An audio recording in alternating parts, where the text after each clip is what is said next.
Hello and welcome back to Preventing Prevent Cambridge, our student campaign against Prevent, the repressive and ineffective counter-extremism policy. This series of interviews is designed to explore Prevent and its attendant issues, including securitization, surveillance, and Islamophobia. Today, I'm delighted to welcome back Suhaiymah Manzoor-Khan to the channel to discuss her new book, Tangled in Terror, Uprooting Islamophobia. Suhaiymah, it's great to have you on again. Thank you for having me again. Really happy to be here. It's great. Tangled in Terror is an excellent and extremely thought-provoking book. I'd recommend it to everyone. It's concise at less than 200 pages, but packs a lot in there. Now, as a book about Islamophobia, it doesn't aim to prove Islamophobia exists. It doesn't even aim to define Islamophobia. Instead, to quote directly from the introduction, this book asks what Islamophobia does. Now, it accomplishes this with elegance. It discusses everything from drones and border security to secularism and Prevent and British values. And it's also brilliantly written, so very easy to read, which should be no surprise since Suhaiymah's a poet. Suhaiymah, what made you decide to write this book? So Pluto Press have this series, it's called the Outspoken series, and it's meant to be deliberately a sort of radical introduction to broad concepts. So I think usually when you kind of have introductory series, they come in at a very almost simplistic angle, perhaps overly simplistic. And I think the idea with this series was you can bring that really radical, rigorous analysis and just make it accessible. And so I was approached by Pluto actually to write the book. And I think the reason that I took the offer up was because I can't think of a book about Islamophobia that is not an academic book, number one, but B, that I suppose brings a really broad analysis to Islamophobia that isn't just kind of focused on one element. And I think lots of the work that's out there is fantastic, but actually for most everyday Muslims and most everyday people in this country, I think we kind of deserve a tool of analysis that has the breadth and the depth, but also that actually targets the roots. For me, it was that element. I think when we talk about Islamophobia, often we're talking about hate crimes, we're talking about verbal and physical harassment, we're talking about, media representation, and all those things, are deserving of some type of conversation. But what they kind of miss, I think, is why Islamophobia exists, who it benefits. And I think when you fail to ask those questions, you then have a really non-directional kind of frustration, and that doesn't allow us to mobilize, it doesn't allow us to organize. And I think when you don't know where the roots or the kind of motivations for something stem from, you don't know how to address it. And so I wanted to write this book so that we can begin to kind of collectively organize and make those really clear demands. I think, the Prevent campaign that you're doing is a good example of something that has a clear demand and we know what the target is. But I think beyond that, sometimes the kind of framing of Islamophobia is very obscured. So I also wanted to make sure this book wasn't just about Prevent, but actually situating counter-extremism measures within a broader global picture of what it is that Islamophobia allows states to do, whether that's at the border, whether that's abroad in imperialist ventures, or whether it's within our schools and our homes. So I think that was the motive of the book, was really just to be a tool, I hope, and a prompt and a spark for further mobilization and conversation. Thank you very much. There's an excellent chapter on Prevent in the book, actually, called Racist Prediction as Public Duty. And you demonstrate incisively how Prevent unjustly profiles and targets Muslims. So because of 2 decades of the war on terror narrative, to quote from the book, we live in a context where terrorism is singularly associated with Muslims in the public consciousness. So you argue that this explains why Prevent, by requiring people to report signs of potential extremism, leads to the targeting of Muslims, because of course this is requiring people to act based on their prejudice, paranoia. And you go on to argue that the operation of Prevent shows that radicalization is, quote, broadly understood as a process which transforms normal Muslims into terrorists. This criminalizes all Muslims because the more Muslim you appear to be in dress, language, action, or anything else, the more prone to violence you are assumed to be, and the more closely you will be watched. So Prevent targets civil liberties in general, but also Muslim religious liberty as well. Is it possible, in your view, to reform this policy? Can Prevent be made not to discriminate, not to infringe on religious liberty, not to impact so many people, so many innocent people, and to be effective, do you think? Or does the policy itself and its logic have to be ended? Yeah, I think the latter. I think there's no way we can reform prevent. And the primary reason for that is that the role that prevent plays in society is not one that is worth replacing in any form.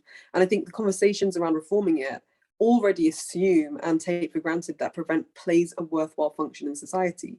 Whereas the argument that I would make, and I think lots of people would make, is that actually what prevent does, preempting a future preponderancy to violence amongst people based only on profiling them, isn't a worthwhile function. So I think the important argument to make, and the important way to kind of see why reform isn't A, useful, or B, necessary, is on its own terms prevent fails, right? We haven't seen a decrease in the types of violence that prevent claims to be countering. And so on its own terms, you kind of see the failure there. And even in another sense, on its own terms, 90% of those who are referred to prevent never end up going or being referred onto the de-radicalization program channel, which is really what the whole program is supposed to be pointing people towards. Instead, 90% of referrals are where people are signposted to mental health services, social care services, other types of support. So what that tells you then is that prevent isn't functioning to even target the right people that it says that it's targeting. It isn't even functioning to de-radicalize people, if that's something you even believe in. Instead, it's essentially just turning into a route of criminalizing people for their vulnerabilities, be they mental, be they health, be they social, and then just sort of, directing them towards other services. And so my argument would be, well, there's a whole host of other services that would be better placed to do that than the police, than counterterrorism, than the Home Office. And so you have that element. And then B, even on terms other than its own, right? This is where it becomes a kind of a moral and ethical argument. It's completely unjust. How do you build the case that it's okay to have teachers racially profiling students, healthcare professionals deliberately undermining the healthcare that they give to Muslim patients because they are legally bound to uphold this logic? I take testimonies from the MedAct report. MedAct did a wonderful report into kind of the effects of prevent in healthcare. And some of the testimonies they have are healthcare professionals saying, yes, I knew that this would undermine the health of my patient. I knew it would set them back several stages. However, because they were Muslim and they said this thing, I felt that I had to report them. And so you see then that there's also, beyond just its own terms, there's these elements of like, okay, people are getting less good quality social care, less good quality healthcare.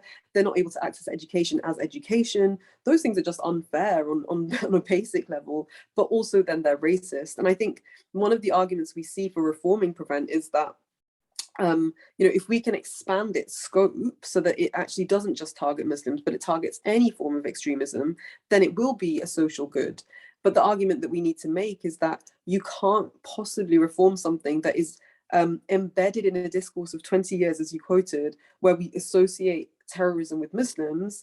And in fact, Dr. Tariq Yunus makes a brilliant argument that if you want to make the case that we should also be targeting, that prevent could also prevent far right or white extremism, you are making the argument that that kind of violence stems from nothingness and something innate, rather than the fact that states and governments and media establishments across the world uphold ethno-nationalist agendas all the time. And so if you wanted to prevent that type of violence, actually, you need to direct your attention to those kind of establishment figures and places. So there's just like a multitude of reasons why a reform really becomes a disguise for expanding the apparatus in general to coerce more of us and to kind of prevent dissent all round, because it isn't actually just Muslims who are targeted, right? It's also certain political opinions. And in the book I talk about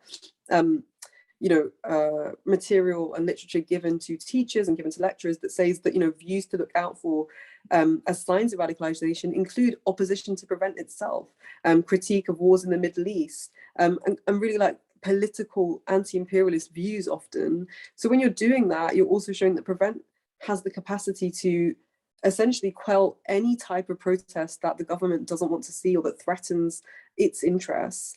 And so this is like, beyond religious liberty, beyond civil rights. This is really a question of, are we even able to be free thinking subjects in a country in which this type of legislation can exist? and we're not is the answer. So how can you reform that? You can't reform it. It simply has to go. There is no way to kind of tighten it, neaten it, improve it. And ultimately, if we got rid of it, I don't think anything terrible would happen, because everything that Prevent has led to has sort of been a problem of its own. It's not addressed any of the problems it's sought to. Yeah, and we still haven't received the results of the long-awaited government's review of Prevent, Yes. led by William Shawcross. Now, it seems likely that this review, based on leaks, it seems likely that the review will recommend centralizing control of Prevent, so giving the security services more power. So essentially ramping Prevent up action, because the argument is that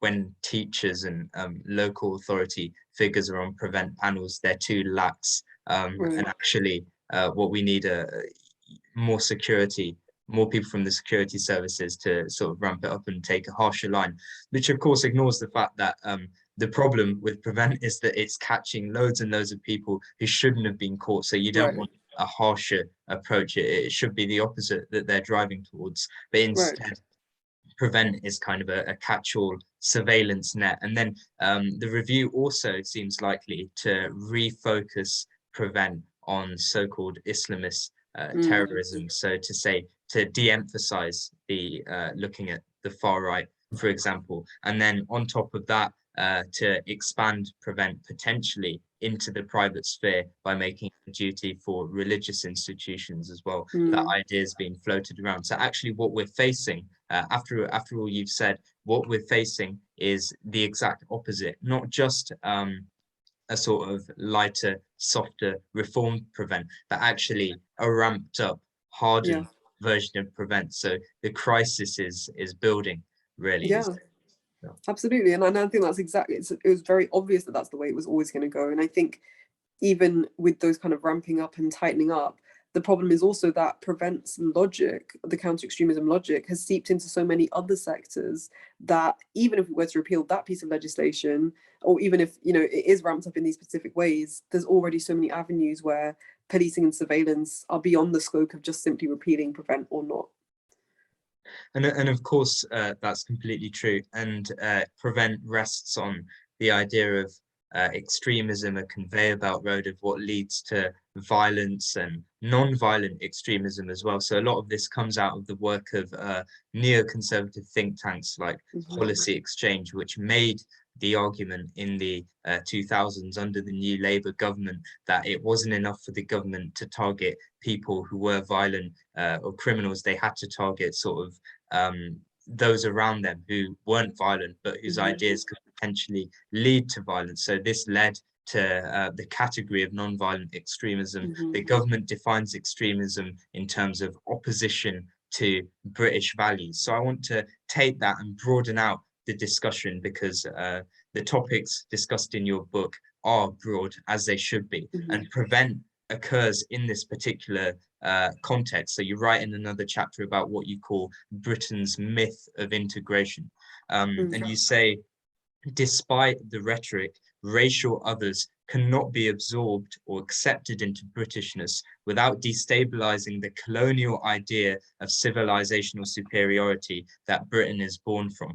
Could you expand on that point? Yeah, absolutely. So I think, there's so much that you could possibly say kind of on this theme, but something that's really interesting, and I think that we often feel falls outside of the realm of counter-extremism or countering terrorism, is the language that targets Muslims through integration and notions of segregation, conversations around Britishness, British values.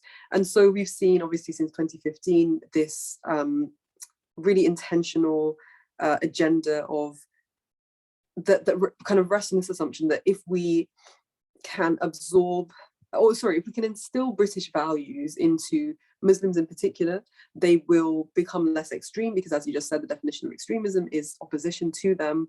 And so, have schools across the country who try to instill these values in whatever ways. And that's, aside from the fact that the British state itself undermines these values at every turn, does all sorts of things that undermine kind of human rights laws, or kind of violate its own suggestion that toleration or democracy are parts of British culture.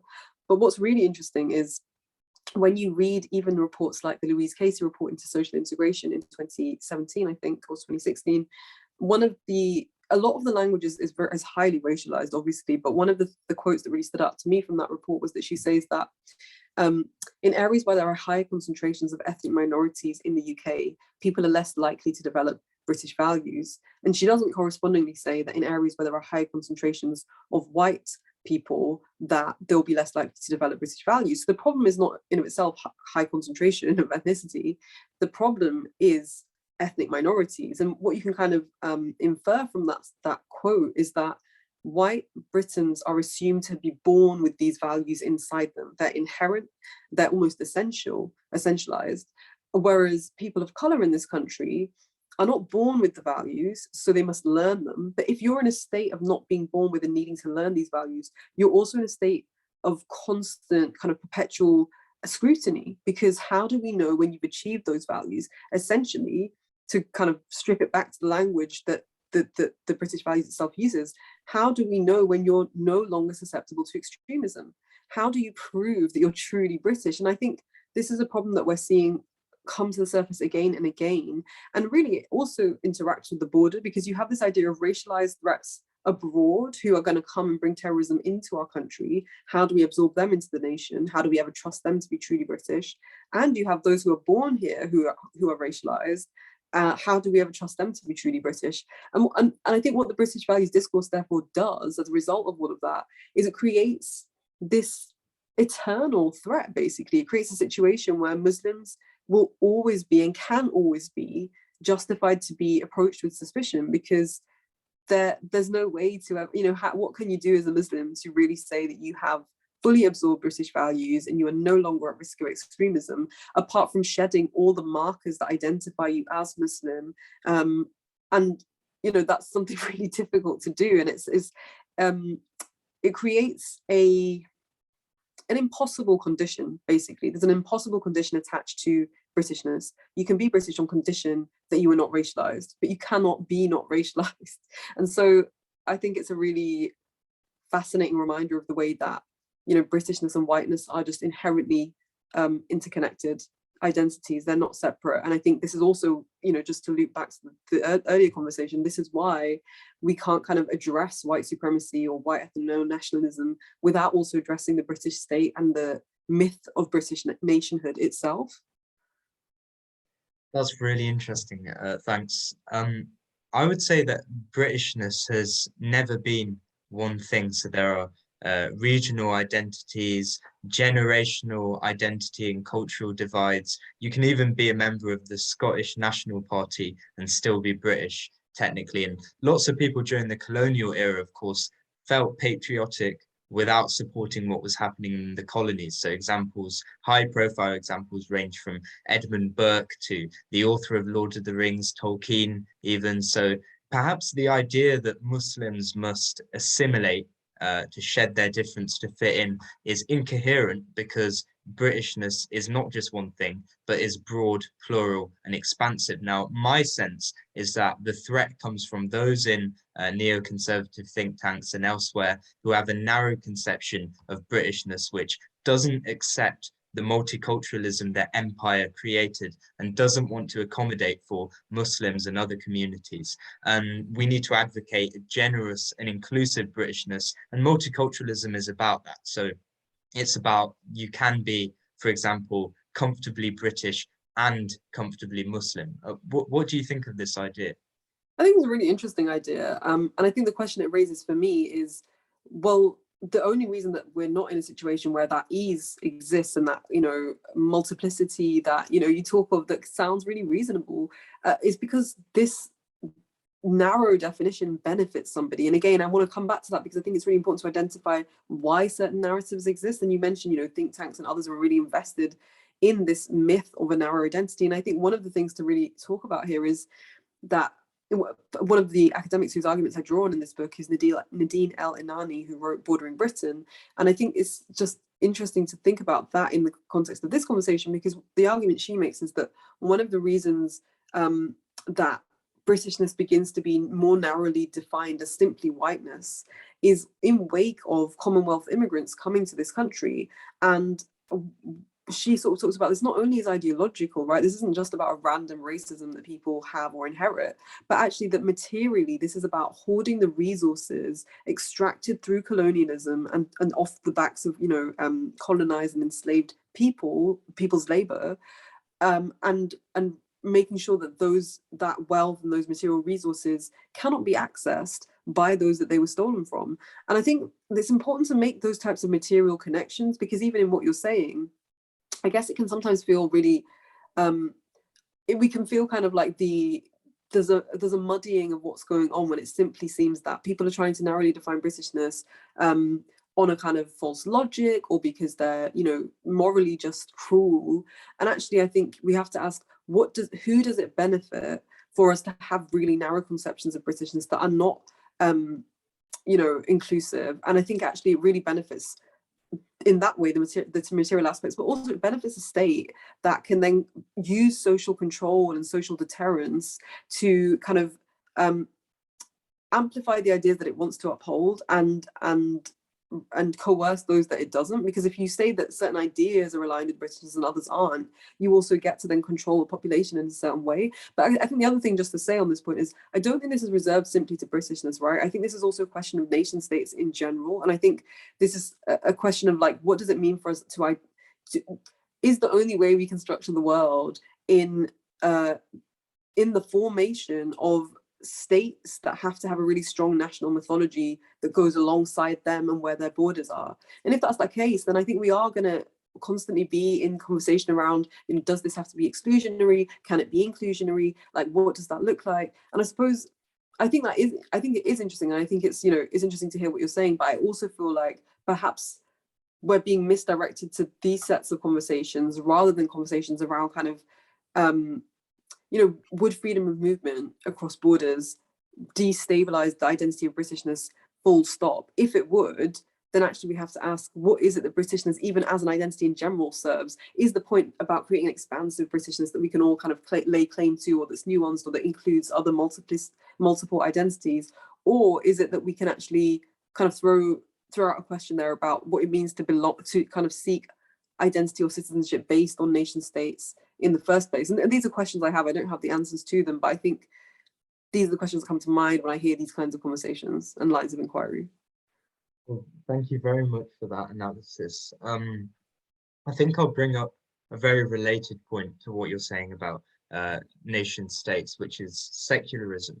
So you write in the book that most conversations about racism today overlook the way that secularism was also constructed as a part of white European supremacy. And later in the book, you write that anti-racism that shows solidarity with Muslims as racialized subjects, but still sees Islam itself as embarrassingly unmodern, remains counterintuitively invested in racial logics that construct Islam as backwards, barbaric, and unenlightened. So that's a quote from your book. I wonder if you could go into this very interesting idea about secularism and its potential problems. Sure. Yeah. So I wanted to include this in the book because I think that in my own experience, where I've been asked to kind of talk about Islamophobia, it's often that people who are willing to have a conversation about Islamophobia in general, I think our understanding of Islamophobia simply as a matter of Muslims as racialized subjects. And I think that's really important. And obviously that's, the basis of a lot of the brutalization, criminalization, surveillance that we face. However, what I also wanted to address in the book is the fact that Muslims also are people who adhere to an epistemology, a form of knowledge production, which lies outside what the West deems valued knowledge, and lies outside of kind of even what Enlightenment philosophy and a lot of colonial ideas of what knowledge was valuable deems as knowledge. And that is a paradigm in which, God is the source of knowledge. And I didn't want to simply overlook that, because I think that this is a really important part of the way that Muslims are constructed, right? Because it's actually our adherence to that belief in God, which marks us also outside of Western modernity and enables that narrative of kind of our lack of civility, our barbarism, and our otherness. And I think that's not just a coincidence, it's not just an accident. What I wanted to show is that this was what colonialism did. Colonialism constructed religion as a category in of itself that was used to mark the difference between the West and Europe and others. And what's interesting and very contradictory about this narrative is that you have simultaneously the idea that what makes the West modern is its secularism, its separation of church and state, its privatization of religion, but also its Christianity. That's what makes it modern also, is its Christian heritage, its roots in the church. And so you have that kind of irony there. But what it shows is that really the language of what kind of the ways in which like the Muslim other is constructed is simultaneously backwards because it's not secular, but also backwards because it's Muslim. And so I think this is important to note, because some of the ways that we see Islamophobia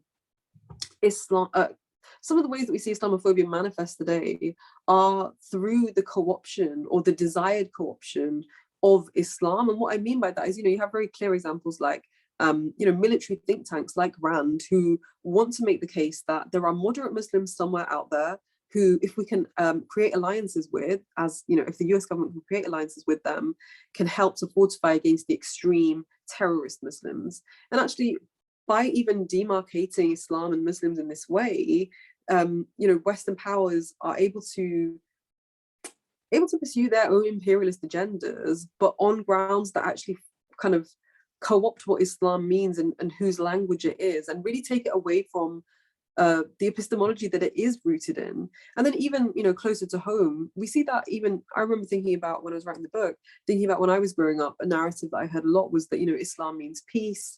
And this was a way to kind of, I suppose, redeem Islam from the kind of establishment narratives of Islam being associated with violence. But the question I had for myself was, why are we having to, as Muslims, make a claim about Islam based only in reference to the violence that it's associated to? That doesn't seem like a really radical maneuver, and it also doesn't necessarily seem like the terms of the debate that I want to have. And so I think it's important to identify secularism in that, because secularism is disguised as a neutral, objective kind of premise of the kind of societies in which we live. But when you begin to see that it is very constructed and it is very racialized, I think France is a great example of this. Obviously, its version of secularism is different to how Britain kind of imagines its secularism.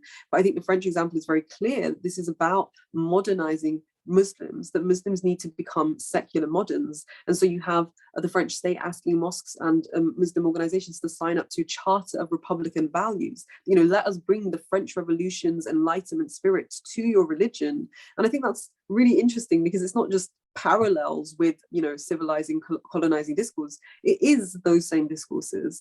And what does that mean then about the place of, coming back to the kind of overarching theme of each question almost that you've asked me today, what does that mean then about the way that Muslims can be Muslims in the West? Are we simply going to pose an inherent problem to the West for as long as we're unable to privatize our religion, and for it to not be something identifiable in our behaviors, in our dress, and in ways that kind of allow us to be criminalized through it? And I think the answer is yes, because I think this is a colonial problem, and I wanted to trace that longer history to try and understand why we're in this moment now. It's not just accidental. Well, lots of food for thought there, and that's just a taster of what's in the book. Very, very interesting. Thank you so much, Suhaiymah, for this interview. Thank you. And I'd really recommend everyone should buy the book, Tangled in Terror, Uprooting Islamophobia. It's published by Pluto Press, and it's well worth your time. In the meantime, thanks everyone for watching. We'll see you next time.